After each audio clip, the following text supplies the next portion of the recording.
guys, Mac with the Outer Circle, and welcome to the Siege of Cthonia review. I like to think that this is the #1 place for heresy players to come for information, and I take great pride in that thought. You come here, not for praise or for hate, but for the truth, or at least the honest truth as we here at the channel see it. And even if you don't agree with this, you can never accuse us of not doing our best to show our reasoning. Now that said, we do make mistakes, as everyone does, so if there is something we get wrong, please let us know politely in the comments, and I will make a note of it and try and post a pinned comment talking about it. Now, as for the review, let's talk about the elephant in the room before we start on the review proper. This is not like the black books of old. If we were to judge it solely on that level, it would score unfairly low, as it's a far cry from the old Forge World books. In fact, it's a poor knockoff of Book 6 Retribution, with whom it should compare most favourably, as both books were all about the campaign, and whilst Book 6 was expanding the universe with new rights of war for all legions, introduction of the Shattered Legions, as well as the Knights Errant and many new characters, this book cannot do even that little bit of world building. That 7-year-old book did more for 30k than this book ever could, and that was a book I found underwhelming at the time. So, as I said earlier, it would be most unfair to compare them. Instead, we need to look at the book within the scope of the new direction that Games Workshop has decided to take the game. This book is offering us a campaign system based on the Cthonia battles, of which there are two main ones: Loyalists taking the world from the traitors early on, and the traitors attempting to retake the world later. The book also gives us formal Zone Mortalis rules, not just White Dwarf ones, as well as some expanded Legion rules, which we'll cover over the course of the review.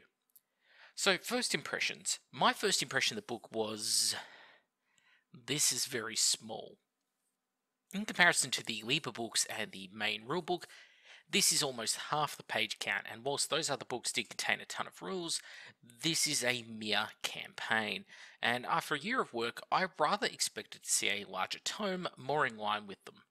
If you boil down the book into sections, you will have barely a 24 page section of rules on the legions, which due to formatting could really be condensed down to about 8 or 9 pages if they didn't insist on only filling the top half of every page of text.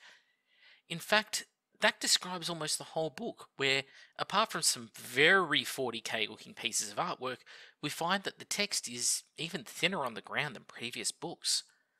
The art also stood out to me, as the heresy books of the past, which I said we shouldn't compare to, well, they contain pages of hand-drawn sketches created in universe by the book author, as well as other bits of artwork. This book, meanwhile, looks and feels more like a 40k codex, in its format and in its artwork, but with heresy pages in between them. It's bizarrely clashing styles, and if you're used to the old format, this gritty realistic portrayal of Marines conducting war at the bottom of each page, which uses photoshopped miniatures, only to see a cartoonish render of the new special snowflake characters they want to sell you on the next page, is kind of jarring, I would say. The print quality, well, it was right on par with the other black books, right down to the bindings already starting to degrade on the first read-through, with ballooning from the delamination occurring within a single read-through on the spine, and there is glue on top of the pages and the tongue. This is cosmetic more than anything, but, well, it's not what I would call a mark of quality, and comparing these new black books to the old black books, it really does show. Now the content. Part 1, the narrative. Let's start with the narrative. The story revolves around the Siege of Cthonia, obviously, and principally the second siege during the Terran campaign, and I want to stop the review right here and ask a question straight off the bat. Why so late? In the game, in any game, the narrative usually progresses forwards. You have a campaign whose effects are felt in the next book and campaign logically. But this book takes place at a time when the heresy is ending, and the outcome of this is, well, it's a Pyrrhic victory, and it doesn't matter who wins Cthonia because the outcome will be decided elsewhere. The Solar War is occurring at the same time as this book. In fact, the Solar War is ending with the traitors losing, which is why this guy, Asahardon, has run off to try and conquer Cthonia.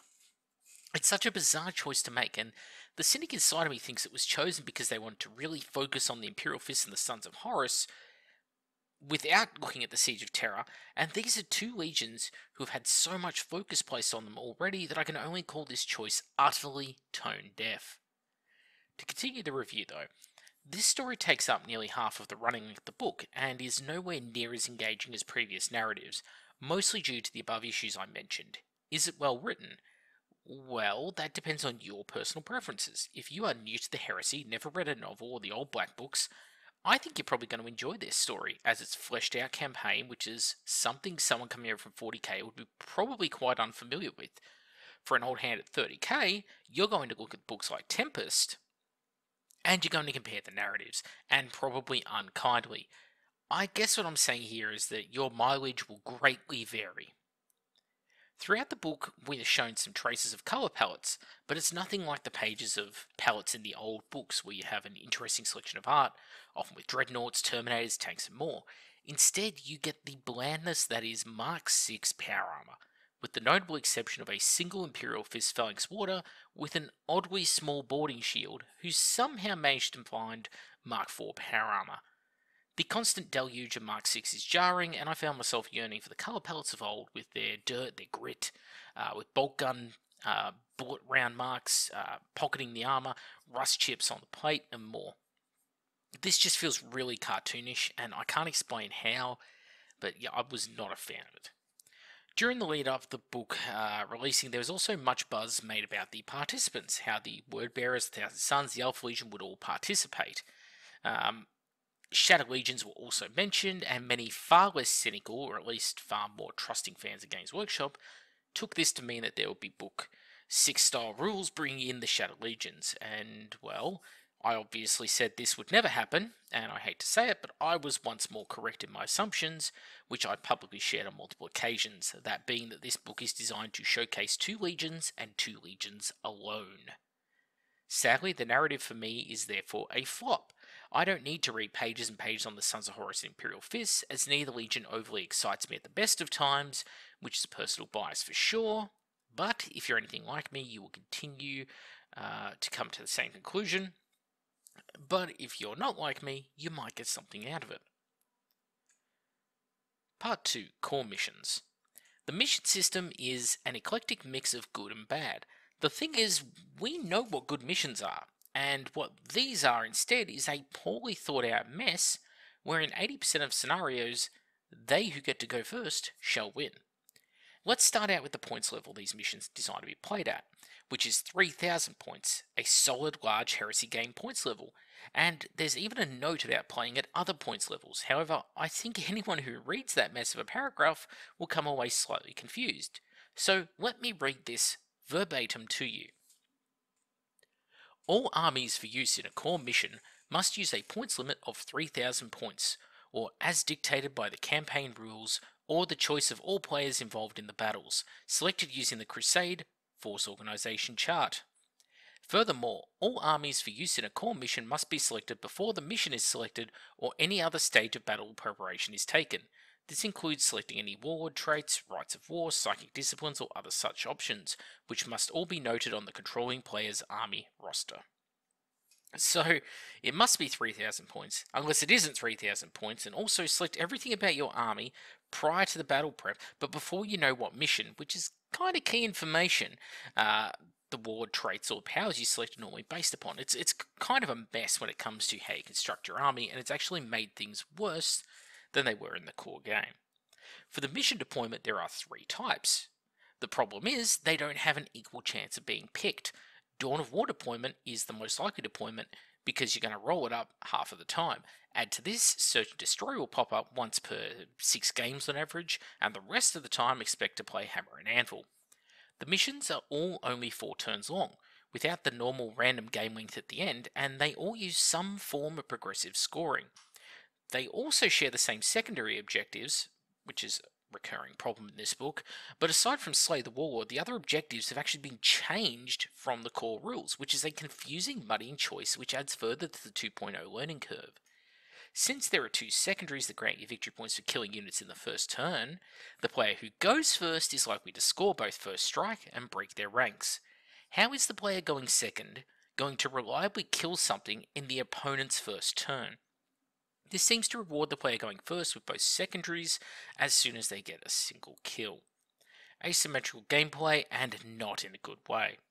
Now, to the credit of the missions, they at least have more of an emphasis on scoring than killing, unlike the core rulebook, meaning that line units become much more valuable than in the core game, where 5 out of 6 missions can be won just by killing your enemy. What's interesting here, though, is that as the victory points are the winning condition, tabling your enemy isn't a way to win, as the game immediately ends and you cannot gain further points, thus rendering you unable to overtake them if the other player was already ahead. This is a weird quirk, and I have no doubt that a savvy individual will work out a way to game the system by quickly scoring points and then sacrificing their force to force the game to end with them in the lead. There's also an additional set of missions laid out over a couple of pages called Apex missions, but they are literally pointless unless you're into the 2 showcase legions, so don't bother with it. Part 3, Zone Mortalis. We now get to the most exciting part of the book, in theory, the Zone Mortalis. This version of Zone Mortalis is a huge downgrade from 1.0, with the purchasable stratagems such as sentry guns gone, alternate force org charts being gone, and instead replaced with a much more bland version of the 1.0 rules. They take more time telling you how to lay out the board now, and it's a bit weird. I'm actually wondering if they had 40k in mind in the boarding actions game tiles when they wrote the terrain rules. The game works by forcing you to deploy some models at the start of the game and then placing the rest into a type of reserves. These reserves will come on as the game progresses through a points mechanic. Basically, each force organisation slot costs a different number of reinforcement points, which are a progressively tallied resource that you generate from the start of the game. You then choose to spend them, somewhat like Age of Sigmar's Blood Tithe, in order to deploy models. It also offers you the option to deploy these incoming units into your opponent's deployment zone, or pseudo outflanking onto the side table edges at the cost of additional reinforcement points dictated by the mission. As for the missions themselves, there are 3 principal missions, as well as 2 additional Apex missions, which aim at a Chthonian themed game, although one of them is Psyker heavy, which is really only 2 legions, and it's pretty much useless to most of you. The 3 core ZM missions use the exact same 3 secondaries each time, with the main change between each mission being a minor change to the reinforcement points cost for deploying onto the flanks or into the opponent deployment zone. As there is a 1 in 3 chance of playing any mission, and there are only 3, expect to basically play the same mission over and over again. Frankly, I would suggest going back to Heresy 1.0 and exporting the ZM rules from there over to here, at least for the missions. This is a consistent issue with 2.0 in that the groundwork has already been done in the previous edition, but the writers seem completely hesitant to port over these things that were known to work, such as old missions. Is this a quest to show how unique their work is? Or copyright? I don't know. The writers have managed to instead create blandness, and it's a shame because the potential was here with this book to do just so much more. Part 4. The Inductii. The book features a shockingly small section devoted to Inductii, a mere few pages, when it was supposedly an integral part of Legion recruitment in the Heresy. Oddly, they've chosen to give Inductii to legions we know didn't use them, and just retroactively retcon another aspect of the background. If the Thousand Sons are able to induct new Marines, that's kind of a big deal, when we consider that their state by the time they get involved back in the war is with 0 extra troops, despite basically sitting it out for the last 12 years. Also, the Raven Guard received Inductii in place of Raptors. They're actual Rapid inductees. Come to think of it, Loyalists as a whole didn't really utilise them, as they were mentally unhinged, and it was always more of a traitorous Astartes thing, as compromised troops with butcher's nails didn't phase a legion like the World Eaters, and who cares if they're psychopaths and you're the Iron Warriors, for whom replacing attritional casualties was probably more important than the stability of these guys. Their rules on the tabletop are a total mixed bag, and I'll cover them separately in other content, but suffice to say, they vary from very usable, redundant, to awful. It's a clear case of good intent foiled by the need to give something to everyone rather than really looking into the legions and coming up with rules that really suited them best. Part 5. Additional Units and Rules. The final section of the book, which culminates in the Inductii rules, is a section on these showcased legions, granting some new war gear, warlord traits, and a new character to each, including a Sons of Horus character who you've never seen or heard of before, named after a Neo-Assyrian king. You thought I wouldn't notice, but I did.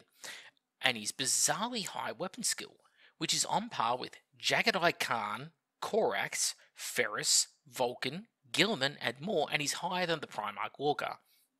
This could have flown in Heresy 1.0, but in 2.0, where weapon skill is hugely important, the cracks in their 10-tier weapon skill system really start to show, and I don't think it was well thought through. Anyway, the new equipment is nothing to write home about, and the characters add nothing really to the game. If there is one bonus to be had here, is that we might finally be seeing the tail end of these two legions, who have haunted every release for more than a year. We also get a random assassin whose miniature looks like Jean-Claude Van Damme in that red Predator suit that wasn't used because it looked awful. You decide for yourself what that says. Lastly, there are tank commanders, who aren't consoles but are actually upgrades to their vehicles. They vastly improve the vehicles they are in, but are incredibly limited in what vehicles they can be placed into. There's no tank hunter commander, no anti-air commander, it's just a pair of oddly similar upgrades which grant you more reactions. Reactions where your main gun cannot be used in one case. In fact, the Defensor is a completely useless commander, being far outclassed by the other tank commander. The fact that the Decurion Locust tank commander upgrade adds so much to the few vehicles they are in, for a relatively fair price, in points, not dollars, it really does boggle the mind how underutilized they are. So in summary, reaching the end of the review, I realise now that I haven't been too kind, but my responsibility, well, isn't to be kind, it's to point out what my key takeaways are, and whether I think you should buy it or not. Now, I can't answer that question for you, but in my opinion, this book has only two selling points, Inductii and Zone Mortalis. If you want to hear about a nameless conflict at the tail end of the heresy whose outcome will have zero impact on the war, because you love any and all fluff in this universe and it doesn't matter who the participants are, this will be a good book for you. If, however, you want the substance of the Black Books, then you are going to be sorely disappointed. I personally fall into this category, and I'm stuck comparing it both to the old Black Books and the fact that after a year, this was the best that could be done. So overall, my personal rating, I wouldn't buy it again. If I didn't have this channel, I had the choice, I wouldn't take it. I would simply download the rules that suited it, or ask a friend to photocopy it, or write the rules down for me in the particular sections that matter. It's not worth the money, frankly.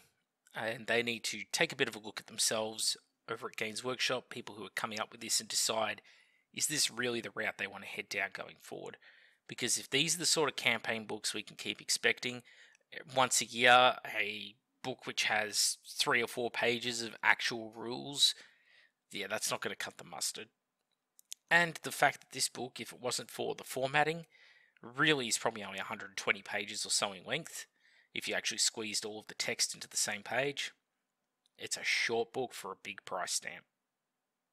Anyway, that's it for me. I'm back with the Outer Circle. Please let me know what your thoughts were on the book below. Perhaps you read it and you think I got it completely wrong.